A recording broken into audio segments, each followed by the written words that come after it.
on va passer au sujet suivant que je voulais aborder avec toi. Mhm. C'est le framework dont j'aimerais que tu nous parles, qui s'appelle Avrapo. Parce que moi, je l'ai trouvé très très cool. Parce qu'en fait, il permet de... Arrête-moi si je me trompe, hein, c'est relativement frais la formation, mais enfin, j'ai plus tout en tête quand même. Mais il permet de gérer une objection. C'est le framework que tu as mis en place. Je sais pas si c'est toi qui l'as mis en place d'ailleurs ou s'il existait Non. déjà. Mais Ouais, le ouais, framework que c'est. tu enseignes toi pour gérer une objection. Ouais, C'est ça? exactement. En fait, bon, Ok. il y en a d'autres, hein. Il y en a. Moi, j'en enseigne deux de framework. Mais Avrapo, il est très utile. Souvent, ce qui se passe, alors, co- comment est-ce qu'on peut faire partir ça? Euh, Souvent, quand tu as une objection, c'est émotionnel. C'est-à-dire qu'une objection, c'est quoi? C'est un désaccord qui est avancé face à un argument ou une idée que tu as. Donc, par exemple, moi, je te dis, bah, tiens, je voudrais aller tout droit. La personne te dit, bah non, moi, je préfère aller à gauche. Ok. Bon, bah là, ça commence. Donc là, c'est un sujet qui est très C'est le début basique. des emmerdes. Voilà. Ou j'aimerais bien qu'on implante ça la semaine prochaine. Et une personne dans la réunion qui te dit, ben, en fait, nous, on pensait plutôt l'implanter dans un mois, quoi. Ok, mais toi, tu avais fait ton plan. Bref, il y a un désaccord. Et là, il faut composer. Ce qu'il faut savoir, c'est que l'objection, un désaccord, c'est rarement, pour pas dire jamais, c'est rarement personnel. C'est-à-dire souvent, il ne s'agit pas de toi. Ça, c'est la première chose. Et ensuite, qu'est-ce qui se passe quand une personne a un désaccord? Le réflexe, le premier réflexe, c'est d'argumenter ou de contre-argumenter. C'est-à-dire que je vais te dire, bon, on l'implante la semaine prochaine, tu vas dire, bah non, non, non, moi ça me va pas, je préfère qu'on l'implique dans un mois. Bah non, parce que dans un mois, ça va pas aller. Hop, là, je suis en train de contre-argumenter sur ton objection. Ça, c'est l'erreur basique. Et le problème quand tu fais ça, c'est que l'autre, il est trop préoccupé à ce que tu comprennes la raison pour laquelle il est en désaccord Hmm. avec toi pour t'écouter sur ton contre-argument. Donc tant que toi, tu prends pas le temps de creuser, de comprendre pour quelle raison est-ce qu'il veut le faire le mois prochain, qu'est-ce qui le pousse à vouloir faire ça, etc., bah, tu peux pas. Enfin, il sera pas là quoi, pour t'écouter. Donc Avrapo, c'est quoi? C'est le A, donc il faut imaginer A-V-R-A-P-O. Le A, c'est accepter. Le V, c'est valoriser. Le R, c'est reformuler. Le A, c'est affirmer. Le P, c'est proposer. Et le O, c'est ouvrir ou OK pour valider.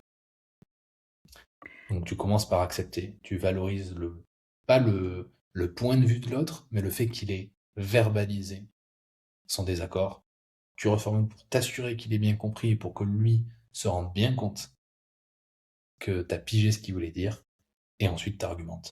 Tu proposes et tu fermes si c'est nécessaire. J'essaie de te Moi, faire j'ai une voulu synthèse. te... Ouais, non, mais c'est génial. Et ça reprend exactement. Je m'en souvenais bien, je suis contente. Mais moi, j'ai voulu te parler de ça parce qu'en fait, ça m'a frappé à quel point c'est la même chose que ce qu'on peut répondre à un client avec qui on est en désaccord. Ok? Enfin, de la manière dont on peut gérer un client avec qui on n'est pas tout à fait bien sur un sujet. Un client qui Ouais. vient et qui se plaint pour X raison de quoi que ce soit. À l'oral, à l'écrit, c'est pareil. Pour moi, tu le gères exactement de la même manière. C'est-à-dire que tu reçois un email d'un client relativement insatisfait ou qui te fait remonter un petit souci qu'il a eu ou tout ça. C'est exactement le même réflexe qu'à l'oral. C'est-à-dire qu'on peut de suite contre-argumenter, se braquer, et moi je le vois souvent. Et pour moi, la réponse, elle est absolument parfaite avec ton Avrapo, c'est-à-dire que tu vas aller accueillir la réponse de la personne, tu vas aller lui verbaliser le fait que bah, il a bien fait de te le dire. Enfin voilà, je reprends pas tout ce que tu viens de dire, mais pour moi, c'est exactement la même chose en fait. Tu vas aller lui donner tes arguments à toi, à l'oral ou à l'écrit, encore une fois, c'est pareil. Et ensuite, tu vas aller ouvrir, soit lui demander si ça lui va, soit ouvrir sur son avis à lui. Enfin voilà, vraiment Mhm. utiliser ce même framework pour aller gérer un client qui serait pas d'accord ou qui te ferait remonter quelque chose. Ouais, tout à fait. Mais notamment, tu vois, par exemple, une insatisfaction, par exemple, Avrapo, c'est très bien. Parce qu'en fait, l'avantage d'Avrapo, c'est qu'il vient soigner un petit peu la relation. Ouais, c'est ça, exactement. Voilà. Donc ça vient ouais, préserver la relation entre guillemets, ou l'apaiser, ou tu mets de l'humain davantage. Hein. J'avais un autre outil que j'utilise et que je vous ai présenté qui est la méthode CRAC aussi. Mais qui est un petit peu différente. Avrapo, lui, il a cet avantage de pouvoir faire ça. Et quand une personne se sent comprise dans son désaccord, déjà, ça se réduit Ouais. un peu.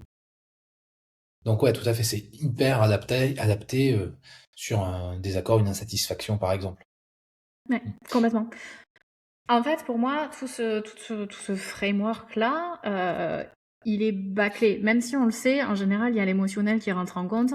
Tu te fais, entre guillemets, agresser ou attaquer par quelqu'un qui te dit que ce que tu as fait, c'était pas top, ou par quelqu'un qui est pas d'accord avec toi. Et en fait, tu vas aller lui faire une réponse assez braquée, assez sur tes positions, assez, bon ben voilà, chez moi ça fonctionne comme ça. On entend très souvent, enfin moi en tout cas je l'entends très souvent, il faut poser le cadre. Il faut poser le cadre, il faut poser le cadre, il faut pas se laisser marcher dessus par ses clients. Ce qui est vrai, mais tu peux poser le cadre avec de l'humain et de la bonne manière. Et je trouve que ce Avrapo, il permet vraiment de faire ça. Il permet de mettre de l'humain tout en t'affirmant. Hein, le Mhm. deuxième A, si je dis pas de bêtises, c'est vraiment affirmer. Donc, Mhm. pose ton cadre, tu poses tes limites, tu poses ce que tu as à dire, mais sans aller dire c'est moi qui ai raison et puis c'est pas la peine de me faire un email parce que de toute façon, t'as tort, quoi. Mhm. Donc, je le trouve vraiment très, très, très, très chouette. Et je trouve vraiment, arrête-moi si je me trompe, mais qui fonctionne autant à l'écrit qu'à l'oral. Moi, c'est comme ça que je rédige un email, en fait, quand je dois le faire pour mes clients ou quand je dois apprendre à mes clients à le faire, quoi. Ouais, tout à fait. Bah, en fait, il met de l'intelligence dans la relation. C'est-à-dire qu'on parle moins depuis son ego ou depuis sa personne, on parle davantage depuis la posture qu'on a besoin d'incarner et qui soutient le poids de notre fonction.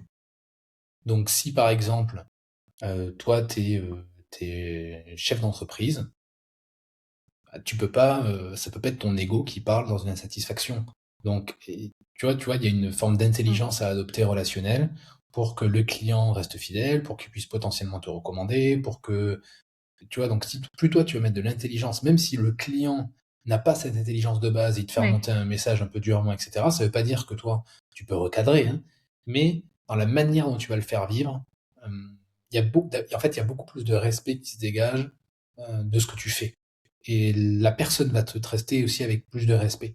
Et d'ailleurs, il y a quelque chose que j'ai remarqué dans ce genre de framework, là, comme tu l'appelles, Avrapo, mais il y en a d'autres, tu élèves ton client aussi. Alors élevé dans le sens pas éducation, hein.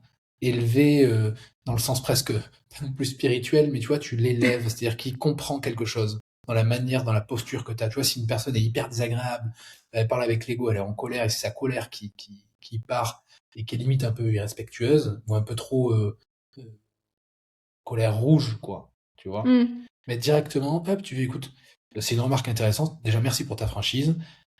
Si je comprends bien ce que tu es en train de me dire, c'est que boum, déjà la personne, rien qu'avec ça, en la Ouais, remerciant pour le fait ouais. d'avoir partagé ça, pas en la remerciant de- d'avoir son point de vue, hein, juste de, d'avoir eu le courage de le partager.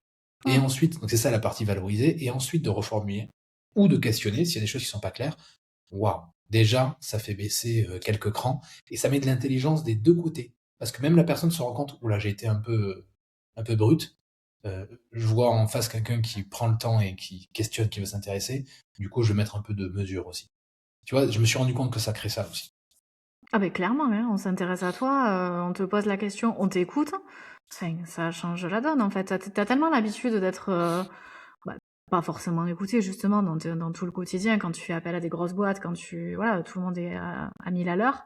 Donc se sentir écouté, je pense qu'aujourd'hui, c'est quand même un truc qui est assez chouette. Donc, si au lieu de te contre-braquer contre le client qui t'a fait remonter quelque chose, tu te poses, tu l'écoutes, tu reformules, tu prends le temps de comprendre, bon, bah déjà, Mhm. t'as gagné des points, quoi. Ouais, exactement. Ok, tu... On l'a pas préparé, c'est peut-être un peu tendu ce que je te demande, mais tu peux nous faire une mini démo, là, dans une mini situation ou pas? Ça se fait, ça? Pour nous montrer Sur quoi? concrètement comment ça Sur un s'utilise? Avrapo? Ouais, Bah, je sais pas, ça peut être par exemple, j'en sais rien, par exemple, je suis en retard. ouais. Tu vois, il y a en fait, tu peux le faire sur n'importe quelle situation. Attends, je voudrais prendre quelque chose qui parle à. tes auditeurs et auditrices, qu'est-ce que ça pourrait être? Est-ce qu'il y a une objection auquel ils pourraient être confrontés peut-être? Oh bah, il peut y avoir des objections de tout, je sais pas si ça peut fonctionner, mais c'est trop cher par exemple, ou j'ai pas besoin de ça, ou j'aurais pas le temps, j'ai pas le temps de tout faire. Ton programme, il est très bien, mais j'ai pas le temps. Ok. Alors, ce qui va être déterminant, c'est le sujet de base. Donc, par exemple, sur le trop cher, ou j'ai pas le temps, des choses comme ça, euh, la première chose à dire, c'est accepter. Tu vois, imaginons, je sais pas, c'est trop cher, ça, tu me disais, ou j'ai pas le temps, peu Ouais, par importe. exemple. Mmh. Donc, si c'est trop cher, ok, ben, je te remercie déjà d'avoir la franchise de le dire, parce que tout le monde ne le dit pas du premier coup. Donc, si je comprends bien, ton problème, c'est le prix. C'est ça? Tu vois, déjà Mmh. là, t'accuses et tu poses une question. Plutôt que de dire, donc l'erreur de base, ce serait de dire, ben non, parce que en fait, il y a une réduction. Oui, c'est vrai que ça peut paraître cher, mais il y a une réduction jusqu'à vendredi, donc malgré tout, après, le vrai tarif, il va arriver. Ou non, non, non. En fait, on n'est pas Ouais. dans la contre-argumentation. On accepte, tu valorises le fait que l'autre partage, et ensuite tu poses une question. Et ensuite, je comprends bien, c'est trop cher pour toi actuellement. Oui, ok. Euh, Est-ce que si le tarif était pas un problème, est-ce qu'il y a autre chose qui pourrait être problématique pour toi? OK, donc tu Ok. creuses pour voir s'il y a d'autres objections. Donc ouais, l'idée c'est d'isoler le critère. Alors là, on est un peu là où c'est un peu border cet exemple-là, c'est qu'on est quasiment dans de la vente, hein, qu'on Mmh. parle du tarif. Mais c'est pas grave, on va dire que ça peut aussi fonctionner. Donc tu viens isoler le critère. Est-ce que le vrai critère, c'est le prix, celui qui est annoncé, ou est-ce qu'il y a un critère finalement de temps? Est-ce que il y a, j'en sais rien, de la disponibilité, etc. Une fois que tu as bien isolé, imaginons que ce soit vraiment un problème de tarif. Bon, ben là ensuite, une fois que tu as reformulé, toi tu viens poser ta position. Mais des fois, et c'est ça le piège, c'est que souvent, c'est pas juste la première objection. En fait, c'est peut-être qu'il manque quelque chose. Ou qu'il y a un problème de temps. En gros, la réalité, c'est que oui, il y a aussi le temps. Ah, donc c'est trop cher et il n'y a pas assez de temps, ou est-ce qu'il y en a un qui est plus fort que l'autre? Tu vois, tu essaies vraiment de capter. Ok, donc c'est plutôt une question de timing alors. Est-ce qu'il y a un moment auquel ce serait plus important ou plus cohérent pour toi? En fait, l'idée, c'est d'isoler le critère qui est vraiment problématique. Une fois que tu l'as isolé, tu viens creuser et tu viens voir s'il y a d'autres choses. S'il n'y a pas d'autres choses, bah, tu traites avec ça et tu poses des questions. L'objectif, c'est pas par exemple, dans ce cas-là, c'est pas de vendre à tout prix. Alors, ça dépend des Oui, philosophies on de est vente, d'accord. etc. Il y en a qui le font et qui veulent vendre à tout prix, et d'ailleurs qui sont très bons et très doués pour ça. Il n'y a même pas de jugement en réalité, ça dépend de toi, ce que tu veux faire et comment tu utilises les outils. L'outil, ça n'est qu'un outil, quoi. Mais moi, j'aime bien dire, bon, après, si la personne n'a pas besoin ou que c'est vraiment pas à ce moment, c'est pas le moment, c'est ok. Mais en fait, si tu veux, ce que ça vient prévenir, cet exemple-là, c'est que ça vient s'assurer que l'objection qui est annoncée, c'est vraiment la bonne. Par exemple, tu vois, si Mmh. je reprends peut-être un exemple plus simple. L'exemple tout à l'heure où je te disais, moi je veux le faire dans une semaine, et la personne dit, bah non, nous on veut le faire dans un mois. Ouais. Tu sais? Si je disais, Mmh. bah non, non, il faut absolument que ce soit fait dans une semaine, parce que dans un mois, ce sera trop tard, etc. Là, je suis entré sur moi, je suis en train de réfléchir quels sont mes arguments, etc. Si je prends le temps de valoriser, ok, je te remercie d'évoquer le sujet, et je pose une question directement. Donc je peux reformuler, donc toi tu voudrais le faire dans un mois. Qu'est-ce qui te pousse exactement à vouloir le faire dans un mois? Question ouverte. Ben, en fait, on a des délais qui sont trop ric-rac, et j'ai peur de pas pouvoir y arriver. Ok.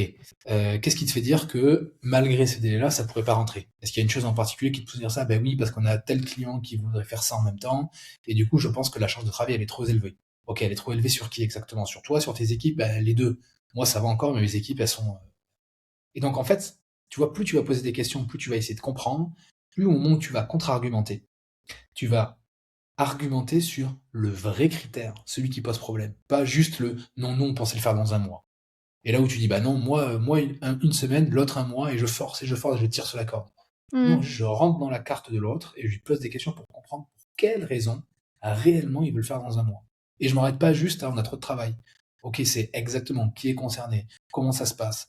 Et si je vois que vraiment c'est impossible et j'arrive pas à trouver de manière, ou j'arbitre, et puis c'est comme ça, tant pis, c'est moi qui suis décisionnaire, ce sera quand même la semaine prochaine, et on priorise, ou, ok, j'essaie de composer.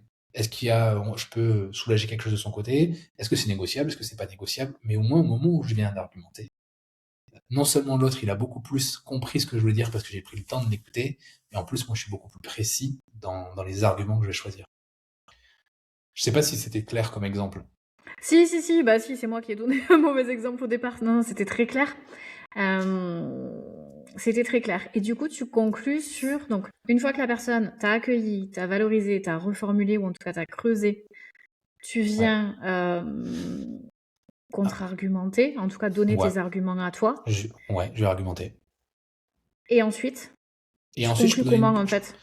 Alors, je peux proposer, j'argumente. Donc, je dis, tu vois, pour toutes ces raisons, moi, je pense que c'est plus pertinent de le faire dans 2 semaines. Est-ce que tu serais OK avec ça? Ok. Je viens Donc, valider. ouais, tu fais une proposition qui clôture Ouais, le truc et tu poses la exactement. question de est-ce que c'est bon pour toi, quoi. Ouais, je le propose et je clôture. Et c'est important de valider avec l'autre. Parce que si tu as un OK ou un oui oral, déjà, Hmm. c'est mieux engagé. Alors, ou ça suffit, ou en tout cas, ça engage. L'engagement oral, il compte, malgré tout. Hein. Parce qu'on peut croire, on aime bien, Oui, même vis-à-vis de soi-même, hein, des fois, on prend des engagements vis-à-vis de soi-même, à faire des choses dans sa tête. Et même si c'est plus le moment et qu'il aurait fallu faire autre chose, ben, on se force à devoir le faire.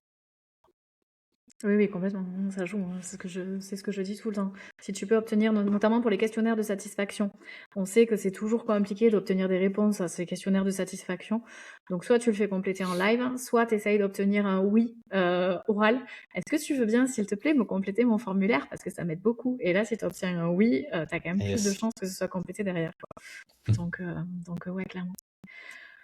Ok. Est-ce qu'il y a une question que j'ai oublié de te poser sur le traitement des objections ou sur Avrapo, ou est-ce que tu as autre chose à nous dire? Non, si, peut-être la dernière chose, c'est quand tu traites une objection ou un désaccord, si tu as l'intention réelle et sincère de te connecter à l'autre pour comprendre la raison pour laquelle il est en désaccord avec toi, c'est plus intelligent émotionnellement que d'appliquer juste une méthode un peu bêtement à vrapeau. C'est l'intention qui crée la relation avec ce type d'outil. Si tu as une vraie intention sincère de ne pas le prendre personnellement, de comprendre pourquoi la personne n'est pas contente, est pas satisfaite, est pas d'accord, a pas envie, et tu dis ok, il s'agit pas de moi là, je vais vraiment essayer de la comprendre. Si déjà tu as cette démarche-là, qui est intelligente émotionnellement, tu as beaucoup plus de chances d'argumenter efficacement et donc en fait euh, de te faire comprendre. Quand toi tu vas réargumenter, il ne faut pas oublier de revenir à sa place ensuite, hein, quand une fois après t'être mis dans les chaussures de l'autre, de revenir dans tes propres baskets pour, bah, une fois que tu as pigé quelle est sa vision de la chose, que tu puisses argumenter avec la tienne. Quoi. Ouais.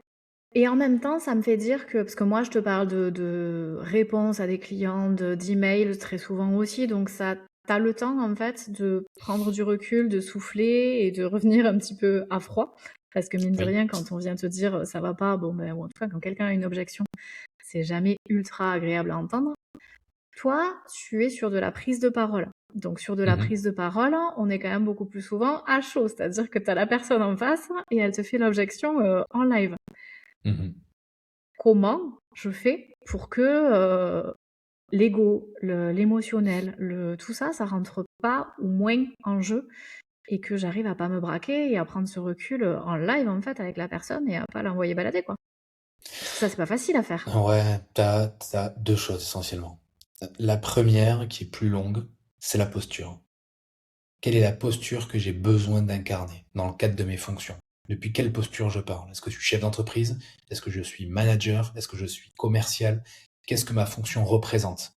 Et qu'est-ce que j'ai besoin d'incarner pour que je représente cette fonction correctement selon mes critères à moi? Ok, ça c'est le premier point. Parce qu'en fait, il ne s'agit pas de toi. Il s'agit de ce que tu représentes au moment où tu t'exprimes. Et tu vas faire vivre cet uniforme, entre guillemets, de manière unique. Hein. Un uniforme est animé de manière unique en fonction de qui le porte. Donc c'est la même chose. On se travestit pas, c'est pas l'idée. Et une fois que tu as fait ça, là, il faut pas oublier qu'on est des êtres humains et que tu as des objections des fois qui sont rudes Ouais. ou des désaccords qui sont directs, francs, désagréables. Bon, quand c'est ça, moi, le meilleur rempart que j'ai, c'est de connaître quelques phrases par cœur. Ok. Donc là, par exemple, ça peut être, tu vois, celle que je dis depuis tout à l'heure, hein. Je te remercie pour ta franchise, j'apprécie ton honnêteté, je te remercie d'évoquer le sujet, c'est important qu'on en parle, t'es pas la première personne à me le faire remonter. Tu vois, toutes ces phrases-là, c'est des phrases que j'ai par cœur dans ma tête. Dès qu'il y a une objection, boum, c'est un peu le tampon, ça me permet de prendre du recul, de me dire, ok, ouf, là, je suis en train d'essuyer un petit revers, donc ça me permet de temporiser un petit peu, et ensuite je pose la question directement. Et le temps que je fasse ça, l'autre, il redescend, et moi, hop, j'ai le temps de bien me rendre compte que j'ai mon costume, en fait, et qu'il ne s'agit pas de moi, Damien Lafont. Il s'agit de la fonction que je suis en train de représenter, et que j'ai besoin de l'incarner. Donc il y a deux choses pour moi, la posture, être capable de bien l'incarner, et avoir des petites phrases béquilles qui te permettent dans des moments comme ça de, hop, là, directement tu les balances sans même réfléchir, et tu sais que ça fait mouche. En tout cas, ça va te laisser le temps de co-construire ensuite. J'adore ce que tu dis parce qu'en fait, j'avais entendu, alors je sais plus où c'était, j'avais entendu une psychologue qui travaille avec les enfants et qui leur disait de mettre en place des boucliers de confiance. Donc, il leur faisait faire plein d'exercices pour travailler ça et qui disait prépare-toi un stock de phrases que que tu apprends par cœur, que tu lis, que tu relis, que tu connais, que tu as dans ta tête, pour que le jour où tu te fais embêter par quelqu'un, où il y a quelqu'un en face de toi qui t'agace et qui te dit des choses qui te plaisent pas, bam, t'es le réflexe de ressortir en fait ces petites phrases pour prendre le recul nécessaire pour pas aller rentrer dans des bagarres ou dans des mots qui sont pas adaptés ou voilà dans la gestion des conflits de manière générale. Donc voilà, ça rejoint complètement ce que tu dis. J'aime beaucoup l'idée des petites phrases boucliers en fait qui font tampon C'est et que ça. tu sors comme ça. Ah ouais, exactement. Et qui peuvent être incarnés en plus, hein. Donc tu peux les choisir en fonction de ton style, ce que tu aimerais répondre, mais qui te correspondent, quoi. Trop bien. Eh ben, écoute, hein, merci beaucoup pour tout ça parce que bon voilà, moi il y a beaucoup de choses que je savais parce que tu me l'as déjà appris, mais franchement c'est ultra intéressant et je recommande vraiment à tout le monde de travailler sa prise de parole, de travailler autant sur le fond que sur la forme, parce que comme tu disais dans tes formations, en fait, tu travailles sur la partie orale, mais tu travailles aussi sur la structure du discours, sur justement ce genre de situation, en fait, sur les réponses que tu peux apporter, comment structurer ta parole, comment gérer les improvisations, comment gérer les objections. Enfin voilà, il y a beaucoup, beaucoup de choses qui sont hyper intéressantes. Et tu vois, moi, je me suis retrouvée au quotidien, c'était pas du tout pour ça que je l'avais acheté au départ, ta formation, mais je me suis retrouvée au quotidien à argumenter auprès de mes enfants. Ah yes. Et quand mon fils, je sais plus pourquoi c'était, mon fils m'a demandé, enfin m'a dit un truc, et je lui ai dit, écoute, alors je sais plus comment je lui ai sorti exactement, mais en gros je lui ai ressorti, bon, tu fais le choix que tu veux, c'est bien de m'en avoir parlé, mais voilà, mon avis à moi c'est que parce que, par exemple, la dernière fois j'ai géré ça comme ça, comme ça. Maintenant, enfin voilà, je me suis retrouvée et sans le vouloir, tu vois, je l'ai pas Trop bien. calculé et j'ai trouvé ça très très rigolo et donc tu peux l'appliquer en fait tant sur le plan pro que sur le plan perso. Enfin la prise de parole, c'est juste tu parles au quotidien quoi. Ah Et je oui, trouve totalement. que non seulement avoir une éloquence, une parole agréable à entendre pour tes clients, je trouve que ça joue énormément sur l'expérience. Mais avoir un discours qui est clair, et puis être OK dans tes bottes en fait. Quand tu parles, tu sais pourquoi. Enfin voilà, moi j'ai vraiment vu la différence. Alors je l'ai toujours, tu vois, je suis en train de le faire. Mais j'ai vraiment vu la différence sur la structure de mon discours et je pars beaucoup moins. Je pars toujours, mais je pars beaucoup moins en vrille quand je parle en fait. Je trouve que mon Ouais. discours, il est beaucoup plus, dans mon quotidien, sans même m'en rendre compte, il est beaucoup plus appuyé, beaucoup plus clair et beaucoup plus structuré. Donc évidemment que c'est pas en 2 jours de formation que tu vas faire des grandes campagnes à la télé et que tu as le discours des meilleurs, mais j'ai vraiment vu une grosse différence. Je suis beaucoup plus à l'aise en fait à l'oral. Trop Donc je bien. trouve que voilà, vraiment tout le monde devrait travailler sa prise de parole et ça sert dans tous les aspects du quotidien. Ah Voilà. ouais, non, mais clairement. Mais écoute, je te remercie pour le retour que tu fais en podcast, c'est super, je te remercie en tout cas, et je suis très content si ça t'a été utile et si ça te sert au quotidien. Après, c'est que de la pratique, quoi. C'est comme le sport, plus tu le pratiques et plus ça s'intègre. Oui, oui, oui, oui, tout à fait. Bon, mais trop bien. Eh bien, écoute, hein, j'avais d'autres sujets à voir avec toi, mais ça fait déjà un petit moment qu'on est ensemble, donc je vais te libérer. Ce sera à l'occasion de te réinviter une prochaine fois, Ouais, avec si ça te plaisir. va. Carrément, avec grand plaisir en vrai. Moi, je me suis régalé, mais vraiment, c'est passé hyper vite. Je suis en train de regarder, j'ai oublié 16 heures. C'est passé hyper vite. Avec grand plaisir. Franchement, quand tu veux. Eh ben, trop bien. Je voulais aborder le sujet de Calliope et des formations en présentiel et tout ça, de l'expérience que tu offrais dans ta formation. Mais voilà, clairement, j'ai pas envie de le bâcler, donc c'est pas la peine de se lancer sur ce sujet-là. Mais Ouais. avec plaisir pour le réorganiser. Je pense qu'il y a de quoi dire. Donc voilà, moi, si j'avais une conclusion, c'est vraiment merci, merci, merci pour tout ce que tu nous as partagé. Et pour toutes les personnes qui nous écoutent, vraiment, allez voir son compte Insta à Damien, parce que moi, je me régale. Autant je suis pas une grande fan d'Insta, autant je me régale avec tes vidéos, tant sur le fond que sur la forme. Je les trouve extrêmement quali. Et puis ta formation, en fait. Ta formation, elle est finançable, elle est ultra courte et efficace. Donc pour moi, pour les gens qui sont pas très loin de Toulouse et de Bordeaux, hein, tu m'as dit, Ouais. voilà, enfin, il n'y a aucune raison de ne pas en profiter. Vraiment. Super. Écoute, un grand merci. Et puis avec grand plaisir, moi je me suis régalé sur le podcast, comme je viens de dire, c'est passé hyper vite. Je vois l'heure et je me dis, waouh, mais est-ce que. Et si. Donc écoute, avec grand plaisir, si jamais tu as besoin d'une suite, qu'il y a d'autres sujets, je reviendrai avec plaisir. Eh bien, trop bien. Merci Damien. Merci à toi.